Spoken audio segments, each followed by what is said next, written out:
A bizarre incident in the outskirts of the American suburb, Raccoon City. This line introduced me to Resident Evil all the way back in the summer of 1998. An interesting coincidence, to say the least. I'm going to assume most of you know what Resident Evil is, and won't spend time introducing you to the larger franchise. If you don't know what Resident Evil is, well, the best way I can think to simplify it is a video game series about survival and fighting bioterrorism. The problem with simplifying a series like Resident Evil comes down to two very important factors. First, the series has been around for over 20 years. And second, the series has reinvented itself so many times that if you told someone the story of Resident Evil 6, and then told them the story of Resident Evil 7, without letting them know what games you were talking about, they probably wouldn't have any means of connecting the two outside of the line, "This is Redfield." Whether or not that's a good thing or a bad thing is a hard question to answer. Any series, video game or otherwise, will eventually grow stale if it does the same thing over and over. But if too much changes too drastically, it runs the risk of alienating people. And Resident Evil fans are already a pretty split group. What I mean is, no matter what kind of Resident Evil game gets released, you'll likely see a 50-50 split in the response of the fanbase. Just look at the recent Resident Evil 3 remake. I've seen people claim the game is amazing and a perfect follow-up to the Resident Evil 2 remake. I've also seen people claim the game is not only bad as a remake, but a terrible game overall. The only middle ground people seem to find is to agree the game is a bit content light. And I'm confident in saying the series' reinvention of itself multiple times over is what causes these divisions amongst fans.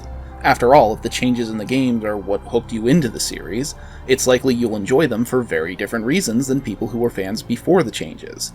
Don't get me wrong, diversity is always a good thing, assuming you handle differing opinions with respect and tact. But if the differing opinions are formed from alienating your previous fanbase, then perhaps you need to step back and ask yourself if your series is changing or evolving. If you're curious what I mean by changing or evolving, don't worry, I'll make that far more clear while going over my history with the Resident Evil series. Well, with the mainline games at any rate, I have no immediate plans to go over the side games or spin-offs. But to really understand what I'm attempting to accomplish with this series, I need you to understand my initial experiences with Resident Evil. Make yourself comfortable, we're going to be here a while.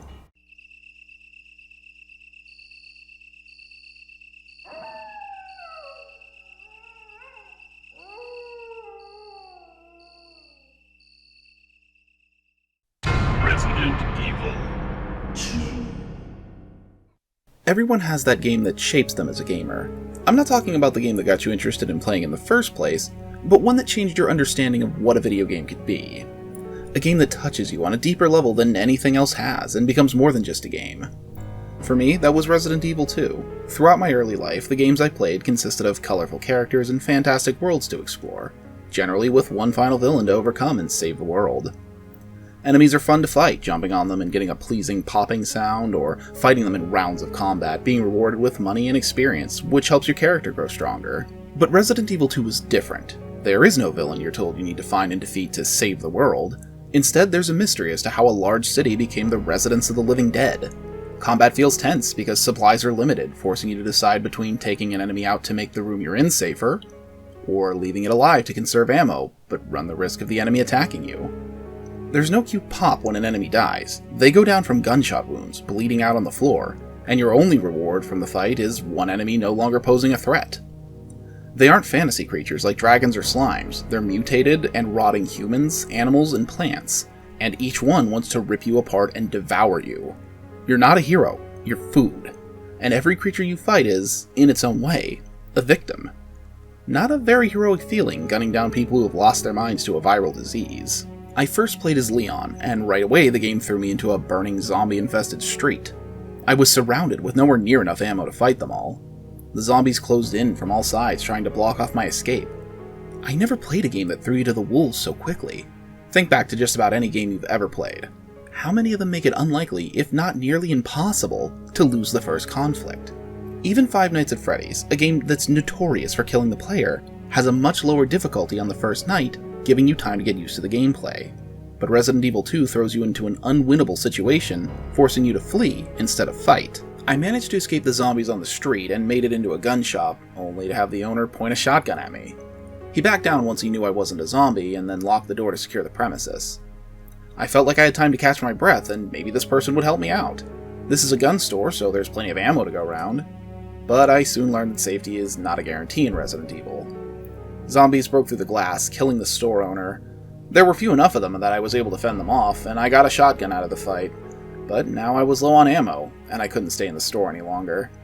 My first run through the streets of Raccoon were some of the tensest moments I experienced in gaming. Zombies are everywhere, and you're just not equipped to deal with them all. And when I finally made it to the police station, only to find it had also fallen, drove the message home for me. Nowhere is safe, and no one will help you. The further I explored, the more engrossed I became. I would find more ammo and better weapons, but the enemies got more grotesque and dangerous as well. The boss that gave me the most trouble was the mutated alligator in the sewers.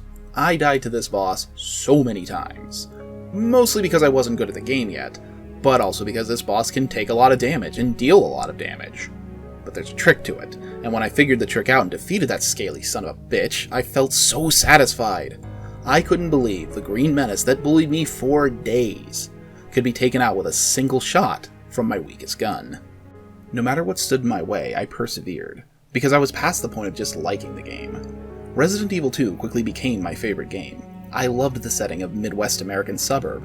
I loved the characters. I related to Leon's resolve to be a good police officer and save everyone he possibly could, despite no one really respecting him. He's a rookie and not used to taking control of the situation, but he refuses to give up or abandon those in need. I could sympathize with Claire's search for her brother, the only family she has. She's intelligent and strong, never once depicted as needing saved or there just to be the love interest for the big strong man. They managed to make Claire a strong female character without resorting to making her angry or violent. And I won't lie, I very much have a huge crush on Claire. I meant had! Just... never mind. Moving on. I already liked the idea of having two playable characters, giving me reason to play the game again after I finished it. But it turned out that wasn't even half of what Resident Evil 2 had to offer. I remember not being too happy with the rank I got my first time through the game. Then again, I don't really like being ranked on my performance anyways. I play games to have fun, not to be judged. Sorry, rant for another day. I was, however, very excited when the game told me to save my progress, wondering if I unlocked something. When I saved, it turned the file titled Leon A into Claire B. I immediately put in Claire's disk and found out that this was a tie-in scenario. So Resident Evil 2 didn't have 2 scenarios to play through, it had 4. And after playing through all the scenarios, I eventually found out about 4th Survivor Mode, which is a side scenario, and Tofu Mode, which is a parody scenario where you play as a block of tofu armed only with a knife. I would revisit Resident Evil 2 many times, always playing through all 4 scenarios. I couldn't help it, I was infatuated with the game. It was the first real horror game I'd ever played, as well as the most cinematic gaming experience I'd had in my 12 years of life. Even when I wasn't playing, I was drawing the characters or walking around pretending I was in Raccoon City surviving right alongside Leon and Claire. Of course, I had to go back and play the original. Resident Evil. I really don't know what I expected when I played the original Resident Evil, but it definitely was not the live-action footage or the cheesy dialogue. I couldn't quite grasp why the character lines were written so awkward. Like, was it on purpose, or was it an oversight? It was also noticeable that the characters didn't show damage by limping. This caused the game to feel very aged to me, but it was the first game, so I gave it the benefit of the doubt. I liked Resident Evil a lot, just not as much as Resident Evil 2. The mansion seemed a bit dull when compared to the police station, and the game is more difficult, which wasn't a plus for me back then and still isn't a plus for me now. Still, the game was great. I wasn't bothered by the dialogue, I actually found it endearing. And if you're anything like me, you also quote this game at every opportunity. No! Don't go! I loved all the small details to pore over, like what happened to Chris's gun in between the forest and the mansion, because you see him firing at the dogs in the woods, but when he gets inside the mansion, all he has is a knife. I appreciated having 2 playable characters again, Jill and Chris. If you're curious, I played Chris first because of his connection to Claire. It was great, finally getting to meet the members of STARS and learning firsthand about the mansion incident. There's a bit of tragedy to it as well, since I already knew the struggles of the STARS members would ultimately lead to nothing. No one believed them about their findings, and they were suspended from the police force. In the end, they couldn't stop Raccoon City from being overrun. The scenarios this time around didn't have the same impact on me, mostly because there were only 2, Jill and Chris, and aside from which partner character they team up with, there are no differences between the 2 scenarios.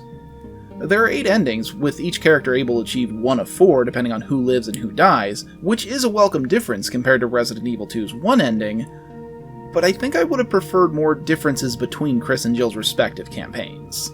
I still really enjoyed my time with the STARS members. Chris seemed sweet, if a little impulsive, jumping into things without thinking them through. And Jill was resourceful, but overly curious, which could lead her into hot water. Luckily, they both had support for when they got in over their heads. There was Barry, the father figure, stoic but caring, and Rebecca, who was a genius medic and helicopter mechanic. Each one would step in and help when Chris or Jill got into trouble, which I think was a great way of showing the camaraderie between them. I didn't revisit Resident Evil nearly as much as Resident Evil 2, and if I had to guess, I think the reason would be a mix of the higher difficulty of Resident Evil when compared to Resident Evil 2, and my obsession with the upcoming Resident Evil 3, Nemesis. Resident Evil. My first exposure to Resident Evil 3 Nemesis was a short demo I saw played at a friend's house. I remember Jill coming out of an explosion and getting surrounded by zombies in the street, only just barely escaping after shoulder ramming a door to get it open. There was probably more to the demo, but that was all I needed to see to become obsessed. Jill from the original Resident Evil was returning, and instead of being confined to a single location, you would be exploring and surviving Raccoon City itself. Yeah, I needed this in my life. Because the game took place parallel to Resident Evil 2, it was rumored that you could find a secret area where you could see Leon and Claire fighting zombies.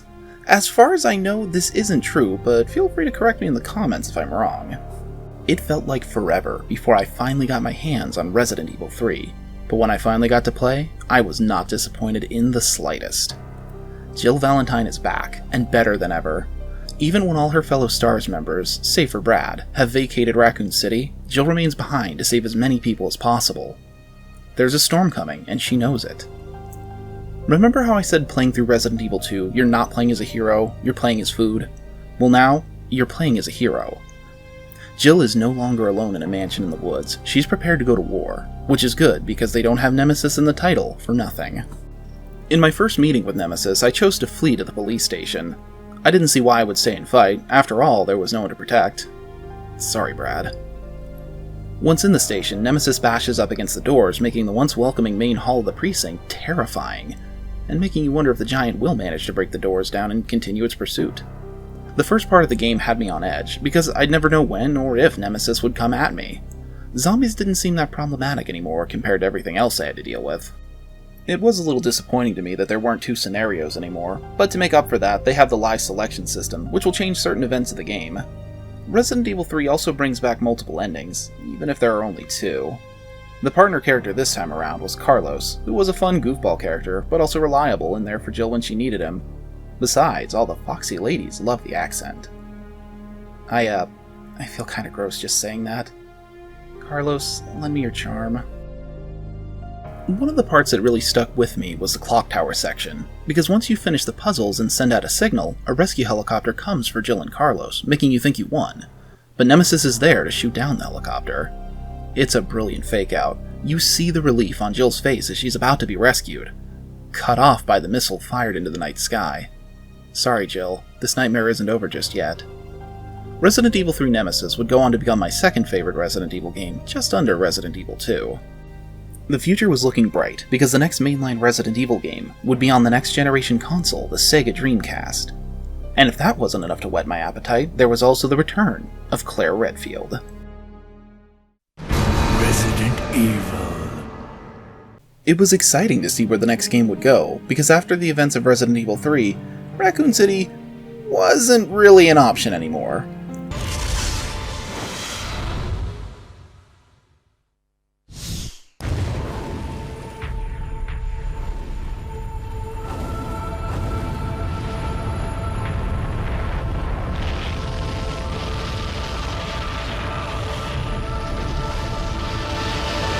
Setting things on a prison island made it feel much more personal. Claire wasn't in the wrong place at the wrong time. She was infiltrating an Umbrella facility in Paris because she heard Chris would be there. After the most badass opening cinematic of any Resident Evil game, she's captured and sent to Rockford Island as a prisoner.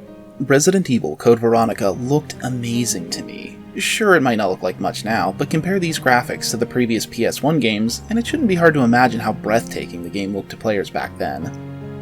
Graphics aside, it was a little jarring going from Resident Evil 3 to Code Veronica, because I was no longer able to craft ammo, walk upstairs manually, or dodge enemy attacks. It didn't affect my enjoyment of the game, but it stood out to me nonetheless. The game did not disappoint on any level. The story delved deep into the history of Umbrella, going back to the families that established the company decades before the mansion incident. The villain of the game is so over the top and theatrical, cackling like a Saturday morning cartoon villain. It was a bit weird having a human villain, but for the setting of the game it made perfect sense and ties back into things being much more personal. Code Veronica also has a fake-out escape. Once you get off Rockford Island on an airplane, things start to quiet down and the characters are even able to sleep. But then, your plane changes directions to Antarctica, and crashes, stranding you in another desolate and infected facility.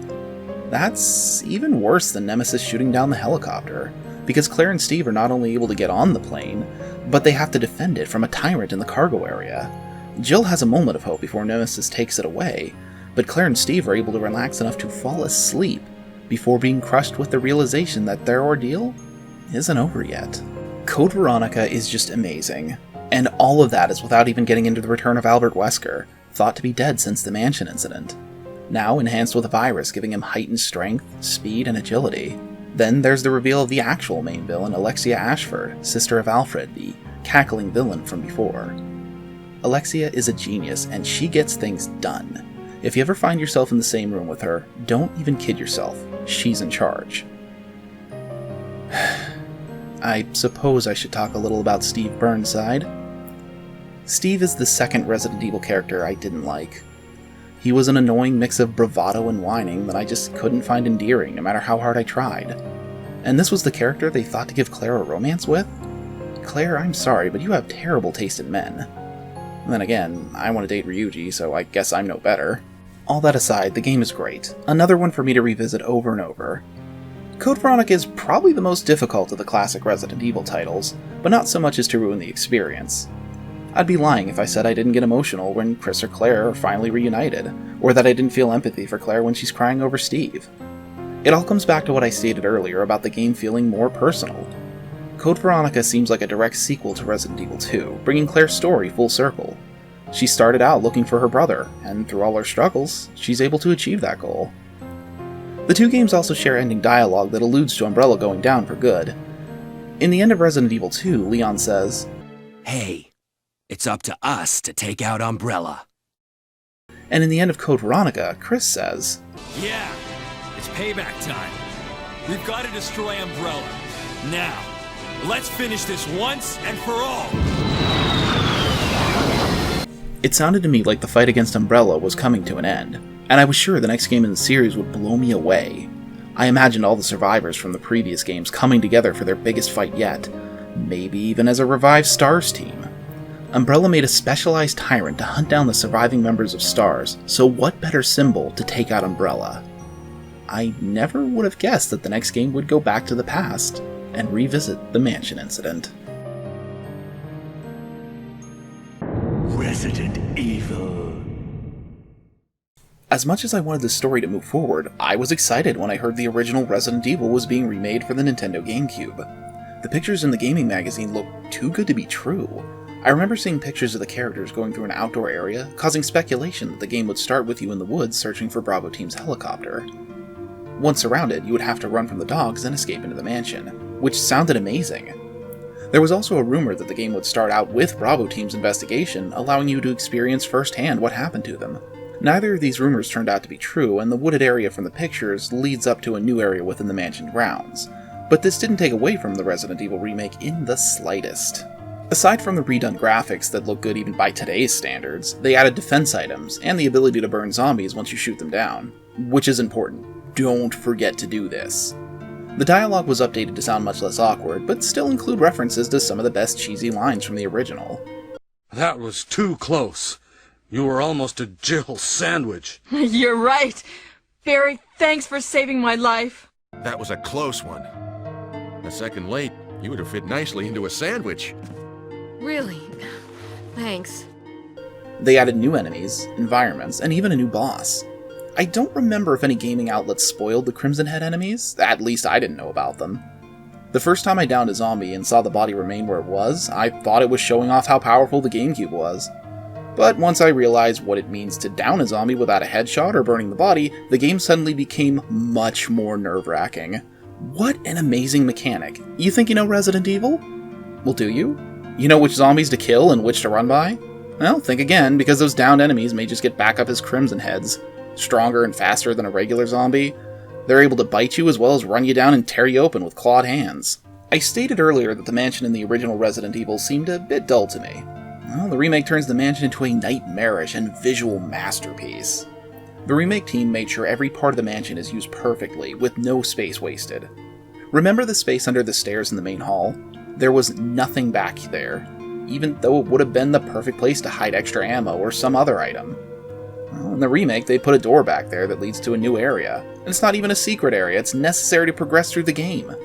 They added a lot more personality to the characters. Not that they were lacking this before, but the STARS members in the original seemed like video game characters. Remake STARS team felt real to me. These were people I could hang out with, people I could bond with. Probably the one to benefit the most from this was Wesker.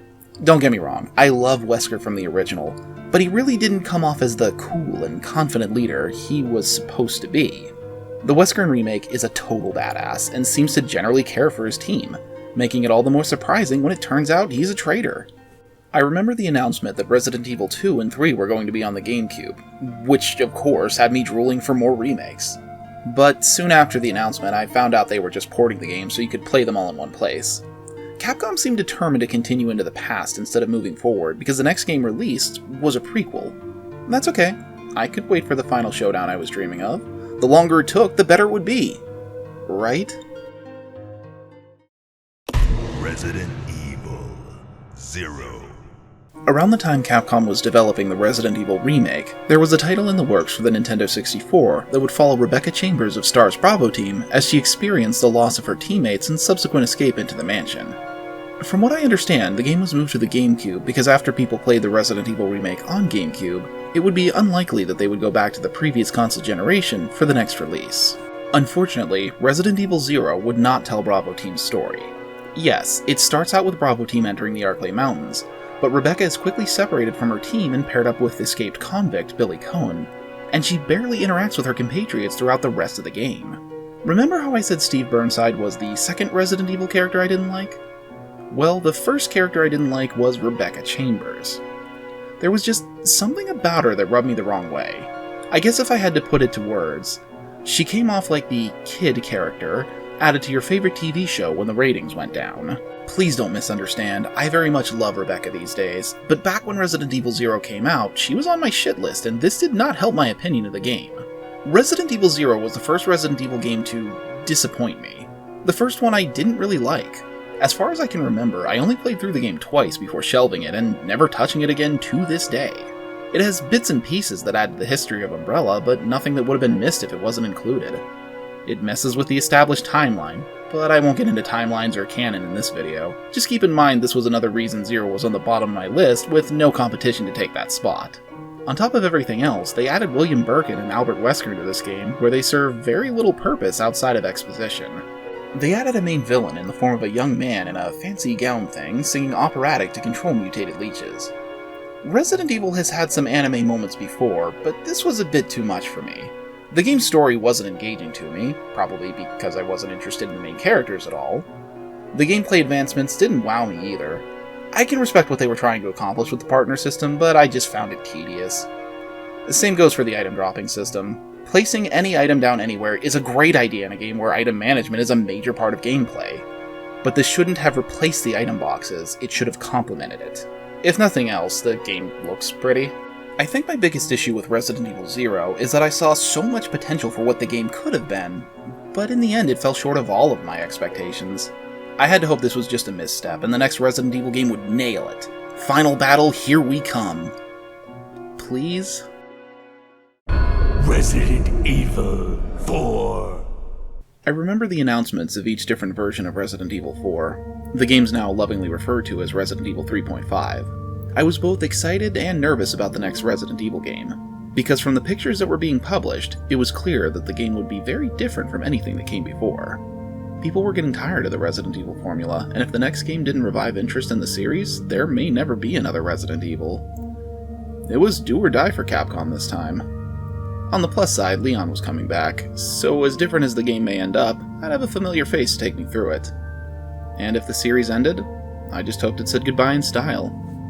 It should come as a surprise to no one that Resident Evil 4 was a fantastic game, and didn't only save the series from going stale, it breathed new life into it. I played the game through multiple times, loving each playthrough more than the last. The over-the-shoulder camera was a godsend, and enemies dropping ammo and money made running out of supplies very unlikely. It was fun trying to find treasure to sell and purchase better and better guns. Sure, a lot of people complain about Ashley and how half the game is an escort mission, but honestly, the only time she bothered me was when she was locked up screaming endlessly for help. Not that I could blame her, I mean, come on, what would you do in that situation? But here's the thing, the escort sections of Resi 4 are very well done. Almost like the game was designed around them. Ashley has a smart AI that has her duck out of the way or stay behind you when you aim. She can hide in metal bins so you can fight without worrying about her, and even if she gets picked up, you should have plenty of time to save her. Yeah, the game may have benefited from being able to turn friendly fire off, but I personally like that added element of stress when you have Ashley with you. The Ganados are interesting enemies, smarter than zombies, but still not as smart as the player. Having a hierarchy of villains to work through to get to the Los Illuminados cult leader works really well for the game's setting. Resident Evil 4 is fantastic, one of the most solid games I've ever played, and it deserved every perfect score it received when it came out. But it didn't feel like a Resident Evil game. There were just too many changes. The enemies were a step too far away from zombies. There wasn't a virus anymore, now it was a parasite. Umbrella was defeated not by the valiant effort of our protagonists, but because they went bankrupt. And it happened long before the start of the game. Leon's back, but his hair's a completely different color, and he has a different voice actor, so while I admit he's a good character, he's in a game that felt nothing like Resident Evil, and he felt very little like the Leon I knew. We aren't fighting against a corrupt company doing inhumane experiments and creating weapons of war. We were rescuing the president's daughter from a cult. And no longer are we scavenging for supplies. We purchase weapons, first aid spray, and upgrades from a friendly merchant. I'm not trying to turn you away from Resident Evil 4. Like I said previously, the game deserves all the praise it received. But it was the first large departure from the Resident Evil I knew, and, in my opinion, it was too much too quickly. I hope this was just a sidestep setting up for a much grander game that would bring Resident Evil back for real. That they would take the Las Plaga parasite and find a way to combine it with the T-virus to create powerful and deadly new bioorganic weapons. Umbrella could be revealed to have black market backers and secret funds, so a crash in the stock market wasn't the end of the company. Just a good chance to go into hiding and continue their secret work. The experiments that get them their real profit. Resident Evil 5 would be the game that I was waiting all those years for. I was sure of it. Or maybe I was just kidding myself. Resident Evil 5. Images begin surfacing online of the protagonist for the upcoming Resident Evil 5. Rumors were that this new character was none other than Chris Redfield, back again after Code Veronica. As the game got closer to release, a lot of rumors were going around, such as the game taking place in Africa, Albert Wesker coming back for a final showdown with Chris, and Jill Valentine being killed in the game's backstory. I felt a stir of emotion every time something new was announced, bouncing back and forth between the good and the bad. This may have been the most extreme emotional whiplash I experienced in regards to a game. It was eventually confirmed that most of that information was correct, and that this game would introduce a partner system similar to the one in Resident Evil 0, with the exception that you couldn't switch between characters. Instead, your partner would be AI controlled, or a second player could control her. I remember there being a lot of commotion around the inclusion of Sheva, with the most prevalent complaint being an accusation that Capcom only included her to avoid allegations of racism. Although, personally, I doubt that was the case. A lot of games were introducing multiplayer, and this was likely just Capcom's attempt to draw on that crowd. With the success of Resident Evil 4, there was a lot to live up to, and a lot of anxieties surrounding whether or not Resident Evil 5 would live up to the expectations, especially being on the next-gen systems of the time, the Xbox 360 and PlayStation 3. Resident Evil 5 would ultimately not be the game I had envisioned it as, but instead an attempt to expand on the gameplay created for Resident Evil 4. I was disappointed that they decided to stick to Las Plaga parasites as well as introduce a new kind of parasite called Ouroboros. It seemed the days of viruses and Umbrella were over. Chris was no longer representing STARS, he was a part of the BSAA, and the company involved in bioweapons research was called Tricell. Unfortunately, while they are shown to have an interest in Umbrella in their research, Tricell is not affiliated with Umbrella in any way. The characters didn't fare much better. Chris was unrecognizable to me. I remembered him as a well-meaning and charismatic everyman. He wasn't perfect, but he was shown to be a genuine and caring individual with a drive to see things through, even if he tends to leap into things without much thought.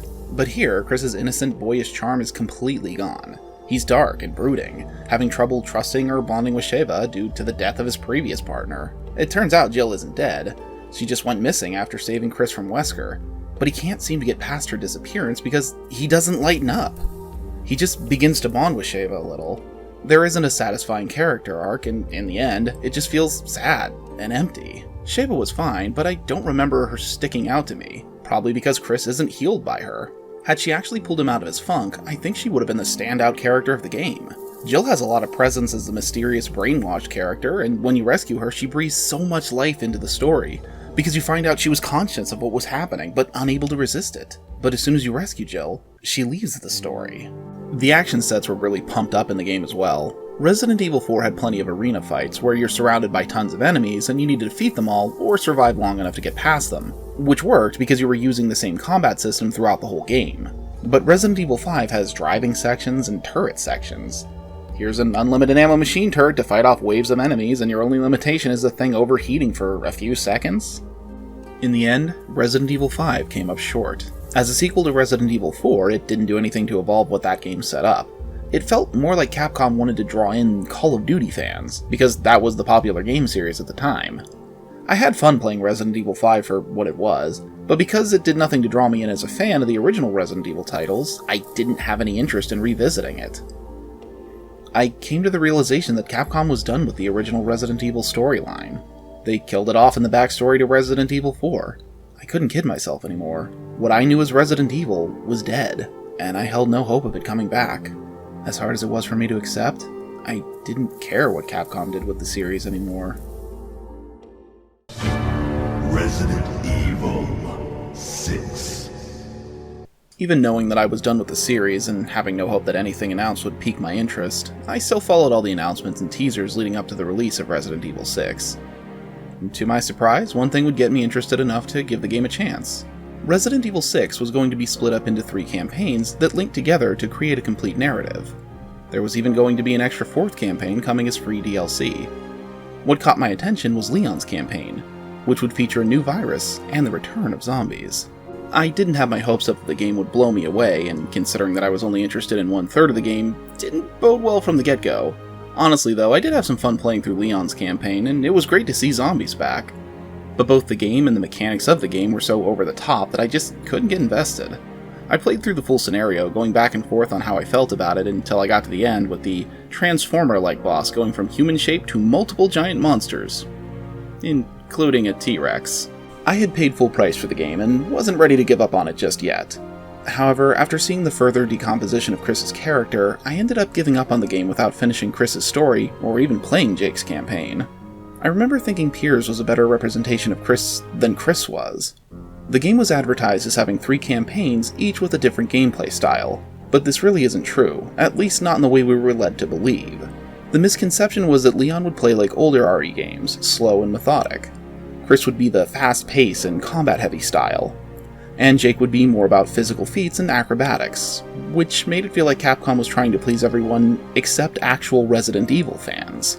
I wasn't alone in this either. The general Resident Evil fandom seemed to share my opinion that the game just wasn't good. I think the message was received loud and clear by Capcom because they wouldn't put out another mainline Resident Evil game for 5 years, and when they did, everything would change once again. Resident Evil 7. I was so disillusioned by the Resident Evil series at this point, I knew that no matter what direction they took Resident Evil 7, I would probably hate it. I remember people going absolutely crazy, singing Capcom's praises for going back to the roots of Resident Evil, for finally making it a horror game again. And looking at the trailers, I couldn't disagree with that. They definitely made Resident Evil 7 a horror game. But it still wasn't a Resident Evil game, and I had no intention of buying a copy. In fact, to this day, I still don't own Resident Evil 7. I was curious if the game would prove me wrong and would bring back that Resident Evil feeling, so I ended up watching a playthrough of the game, and I was glad I hadn't bought the game. It's not a bad game by any measure of the word. Resident Evil 7 is an extremely good horror game, with plenty of tension, and a pacing that most games only wish they could achieve. But I'll be honest, aside from the graphics, if you place gameplay from Resident Evil 7 next to any other first-person horror game where you have to stealth around an environment and solve puzzles to advance the plot, I couldn't tell you which one was which, or if they were even different games. My problems with the game go deeper than that, but I won't get into much detail here. I'll just touch on a few things. Why was Ethan's hand cut off?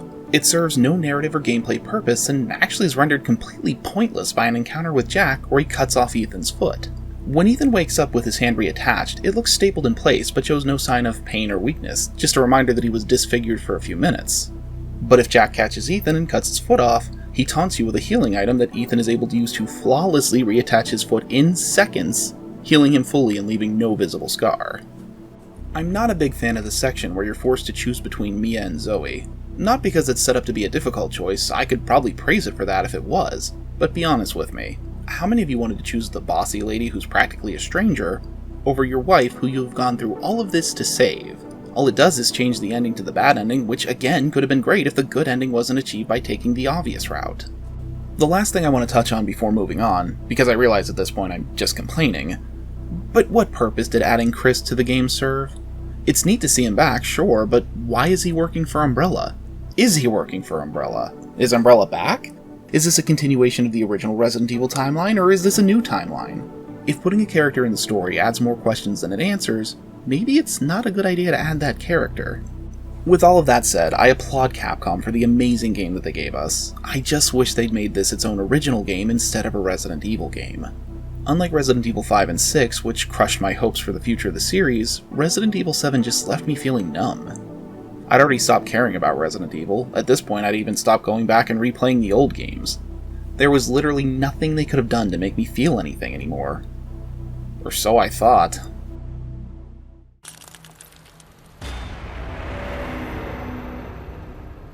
When Capcom announced a remake of Resident Evil 2 with the We Do It campaign, I was at a loss for words.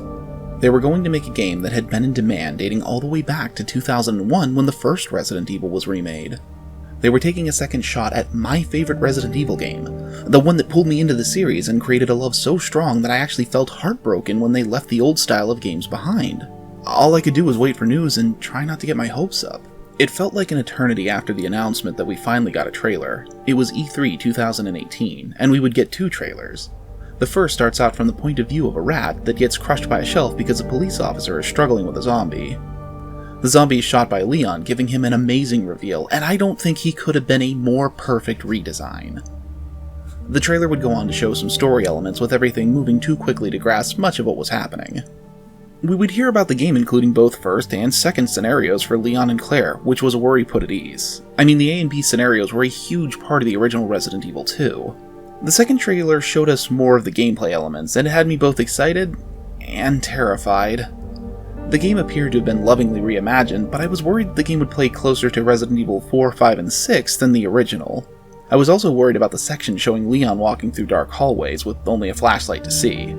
I thought they might overuse the dark areas as a crutch to build tension because the characters were too mobile for zombies to prove much of a threat. Luckily, it turned out I had nothing to worry about. The game does adopt the over-the-shoulder view that zooms in when you aim like the above-mentioned Resident Evil games, but the game absolutely captures the slow-paced tension of the original games over the shootout arenas of the middle games. The zombies in this game are perfect. They're bullet sponges that are often better to dodge around than fight, and it can be difficult to know if they're really down for good or not. The zombies stay where you put them down, which adds to the tension of wondering if you actually killed them or not. You can shoot or slice off limbs if you put enough effort into it, and when you do, they slide down to the floor with a sickening splat. Every part of the game is fun, and with 4 scenarios to play through, there's a fair bit of replay value. Aside from William Birkin, they did a great job bringing the characters into a modern reimagining of Resident Evil 2. It's not perfect, though. No, this isn't the part where I tell you how terrible the game is, because it's not. The game is a very good remake. It's just not a perfect remake in the way the original Resident Evil remake was. But it is the perfect evolution of Resident Evil. In the beginning of this video, I said that Resident Evil reinvented itself multiple times, and brought up the idea of asking if a game was changing or evolving, and this is where I want to explore that.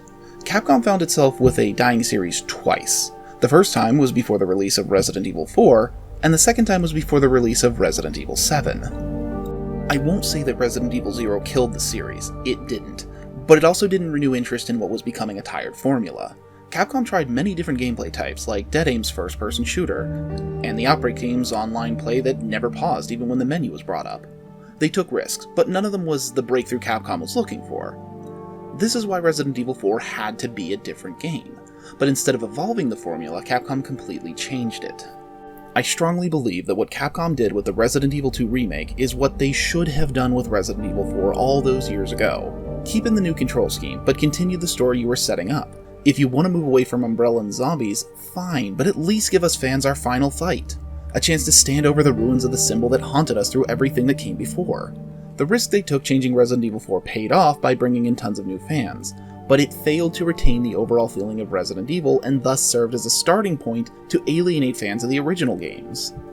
On the other hand, Resident Evil 6 very nearly did kill the series, and it was only interest in side games like Revelations that kept things going.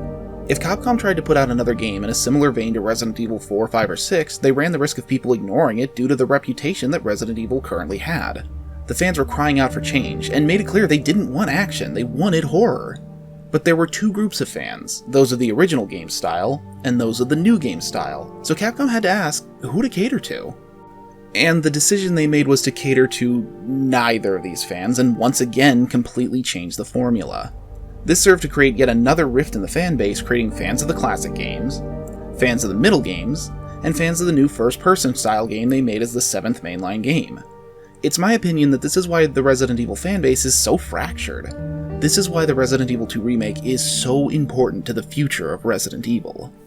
Resident Evil 2 Remake takes the over-the-shoulder camera and combat system of Resident Evil 4, 5, and 6, and mixes it with the atmosphere, puzzles, and survival aspects of the original games, while also including the tougher enemies and pursuit aspects of Resident Evil 7.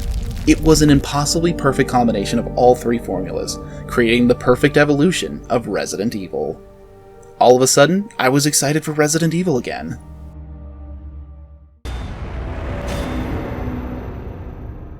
I remember hearing about a new game from Capcom called Resistance that was rumored to be the next Resident Evil game. It seemed to be focused towards online play, so I wasn't really interested. I hoped it would be another Outbreak-like game for the people who really enjoyed those games, but recognized it wasn't going to be for me. This wasn't a problem because I figured it would just be a side game to tide us over until they were ready to announce Resident Evil 8. I don't think anyone expected Resistance to be a distraction while they simultaneously developed a remake of Resident Evil 3. Like many other Resident Evil fans, I lost it when they announced the Resident Evil 3 remake. They actually did it. We now have the original trilogy remade. Something we wanted all those years ago when we learned about Resident Evil 2 and 3 being ported to GameCube. My only concern was how quickly the game was coming out. Would it be as good as the Resident Evil 2 remake, or would it be rushed out, buggy, and unfinished? The game came out so quickly and was over so fast, I barely had time to take everything in. It's a fantastic game and doesn't feel like it was rushed to the market. The gameplay is a bit different from the remake of Resident Evil 2. The zombies are a little weaker, and they no longer fall apart so much as get blown apart when you take off a limb. But the zombies aren't really the focus here like they were in the previous game. The star of this game is Nemesis. I think he is. I'm not so sure after they dropped his name from the title. The game was great. I've seen a lot of people, express dissatisfaction with the cut content from the original. But the Resident Evil 3 remake is a complete story and a complete gaming experience. What I mean is, the game doesn't feel like there's a gaping hole in the narrative from the content that didn't carry over from the original. And the mechanics are polished and work flawlessly. Plus, it's one of the best looking games on modern consoles. This was the last thing I needed to completely rekindle my passion for the Resident Evil series. Resident Evil is back and better than ever. Bring on the future. Resident Evil has been a roller coaster of emotions, giving me some of my highest highs and lowest lows, touching me on a deeper level than any other game series has even come close to. I hope you now have a better understanding on where I've stood with the series for nearly 14 years now, and if you do, then you may be asking me why it's so important to understand that. Well, it's because my opinions have been changing. After multiple playthroughs of the two recent remakes, I was in the mood for more Resident Evil, and Resident Evil 6 was the only mainline game I owned and had never finished. I started out making fun of things in the game, going off my memories of hating it, but before long I started to notice things I liked, and from there I started to have a good time. Before I knew it, I was loving my time with Resident Evil 6. I played through all 4 campaigns back to back, and was excited to play through them again and find all the hidden medals I'd missed the first time. Then if Resident Evil 6 was a good time, was it possible that I had too harshly judged Resident Evil 5 as well? It was the game that caused me to turn my back on the series after all, so if any game deserved a second chance, it was Resident Evil 5. As I played through, I once again found myself loving a game I had previously hated.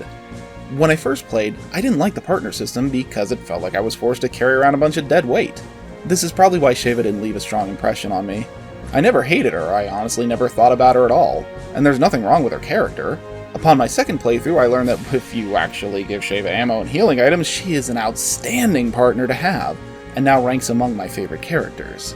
There's no question that Resident Evil 5 is a great time, and if you haven't played it before, I cannot recommend it enough. Since I had played Resident Evil 6, then 5, it only made sense for me to go back and play Resident Evil 4 again. Resident Evil 4 has always been a tough one for me, because I recognized back when I first played it what a quality game it was, but it didn't feel like Resident Evil to me. But now that I'm a fan of 5 and 6, would I find my opinion of 4 had changed as well? Well, not really. I had a great time with Resident Evil 4, don't get me wrong, but I still feel like the middle games 4 through 6 just don't feel like Resident Evil to me. They still represent a change and not an evolution, but now I can look back fondly on them and the stories they tell. I've wanted to make a series of videos covering Resident Evil for a long time, and even tried to make this happen sometime back in 2012. But I never was able to make the videos carry the message I was looking for. And I'm glad I didn't make this series before now, because it would have ended up carrying a negative message. But now my passion for Resident Evil is back, and stronger than ever. I'm even getting ready to buy my first ever copy of Resident Evil 7 and approach it with an open mind. But what is this series? Haven't I pretty much told you everything there is to tell you about my experiences and opinions with the whole of Resident Evil? Well, not hardly, but that's also not the point of all this. What I'm doing is cleansing my mind of all the information I have on Resident Evil. Every game I've ever played will be pushed from my memory. Every character, every secret, every opinion, everything will be erased so I can become a blank slate. I'm taking a deep dive into every mainline Resident Evil game to experience the series in a way I never have before. And I want you to come along with me. We'll look over every aspect of the games in the order they were released and try to create a timeline, or come as close as I possibly can. This series is not meant to be a review of the games, because with as much as the games mean to me, it would be impossible to remain objective. That said, I will be giving opinions on things that I like and things I would change if I had the chance to, but at the end of everything, I won't be assigning any scores. And if you want my recommendation, I'll give it to you now. Resident Evil as a series is amazing, and you should play the ever-loving hell out of everyone you can get your hands on. I also won't be covering Sweet Home. I've seen a lot of reviewers lump Sweet Home in with Resident Evil because the game that became Resident Evil was initially envisioned as a remake of Sweet Home. But Resident Evil is not Sweet Home, and Sweet Home is not otherwise connected to Resident Evil. If I included Sweet Home based on this, then I would be obligated to include the entire Devil May Cry series, because the game that became Devil May Cry was initially envisioned as Resident Evil 4. And while I'm sure I could find a way to connect these two worlds together, it would just be ridiculous.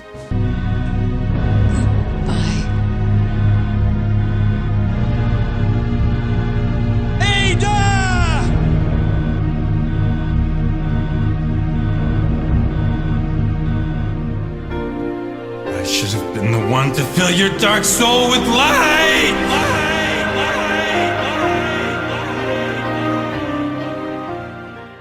But that covers just about everything I wanted to say in this introduction. And what an introduction it was. If you're still watching, thanks for sticking with me to the end. Next time we meet, it'll be 1998 in a forest situated on the outskirts of Raccoon City. It'll be tough, but I've got this. Thank you once again for watching this monster of a video. Don't forget to leave a like and a comment. I'd love to hear about your experiences with Resident Evil, and what your first RE game was. If you could subscribe and share this video, it would mean the world to me. Thanks again for watching. Until next time, Fett Faithful.